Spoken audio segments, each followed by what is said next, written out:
Muling umarangkada sa social media si Ellen Adarna matapos niyang magbahagi ng mga Instagram stories na direktang tumugon sa mga marites at nagbigay ng sneak peek sa private message mula sa isang babaeng tinawag niyang Alexa. Ang mensahe ni Alexa ay tumalakay sa issue ng cheating, manipulation at ang label na side chick na matagal nang iniugnay sa kanya ayon kay Ellen Adarna sa Instagram. Ibinahagi ni Ellen ang screenshot ng mahabang mensahe mula kay Alexa na humingi ng tawad at nagpaliwanag sa kanyang pinagdaanan sa nakaraan. Tila ang mensahe ni Alexa ay tugon sa mga patuloy na nababash sa kanya online. Ito ang naging apela ni Ellen sa publiko kalakip ang mensahe ni Alexa. Mga marites, stop blaming and messaging Alexa for being the side chick. She reached out to me directly and this is what she said. She asked me to share it publicly so people know her the truth. And for the record, I only received this message today. Matapos ang notice na ito ay nagbigay si Ellen ng isang BNW na text post na lalong nagpaliwanag sa sitwasyon nila. Again, the side chick was never a girlfriend. Sa message naman ni Alexa kay Ellen, inamin niya na matagal siyang naging biktima ng emotional at psychological na manipulation o mas bata pa siya. Saan niya? I don't know what you know, but we were together for several years when I was much younger and it took a long time for me to understand the emotional and psychological patterns I was caught in. During that time, I made choices that were completely out of character for me. I carried a lot of shame. Pinasalamatan din ni Alexa si Ellen sa kanyang pagiging matapang online.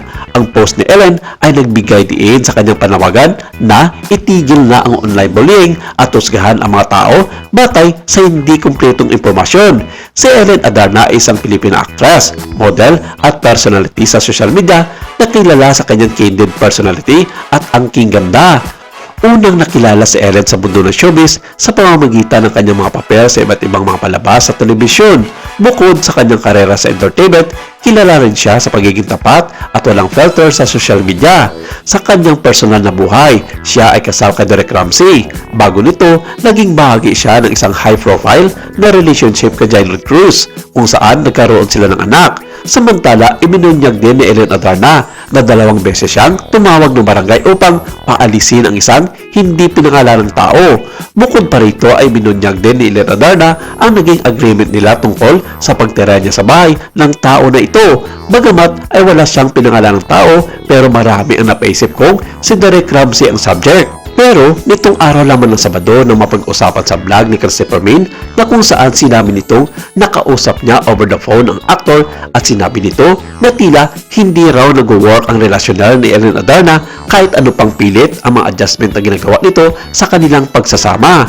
Hindi man lahat initalye sa vlog ni Christopher Min sa Showbiz Now na kasama si Romel Chica at Wendell Alvarez, pero sinabi naman ito na nakikiusap ang aktor na sana wag na maging one-sided ang mga netizens at wag isisi ang lahat sa kanya ng kanilang hiwalayan ni Ellen Adarna. Pero itinanggi nito ang mga kumakalat na voice conversation nila ni Ellen Adarna na pinutol-putol ang kanilang usapan noong nagkaroon sila ng matinding diskusyonan na ayon sa ilang manakakuha ng buong voice record online ay sinabi nitong ayaw na niya sa actress dahil feeling niya ay gamit na gamit nito sa kanyang mga nagdaang mga nakarelasyon. Hindi man klaro paano ang ibig sabihin ni Derek Ramsey na gamit na pero ayon sa ilang mga naging komento ng ilang mga netizens online ay tungkol do ito sa caps ni Ellen na hindi nagkakaroon ng satisfaction ng aktor sa tuwing magsisiping silang dalawa.